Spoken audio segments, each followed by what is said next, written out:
إن الله اصطفى آدم ونوحا وآل إبراهيم وآل عمران على العالمين ذرية بعضها من بعض والله سميع عليم.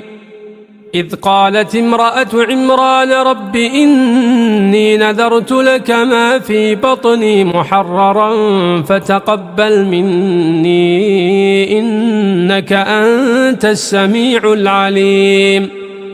فلما وضعتها قالت رب إني وضعتها أنثى والله أعلم بما وضعت وليس الذكر كالأنثى وإني سميتها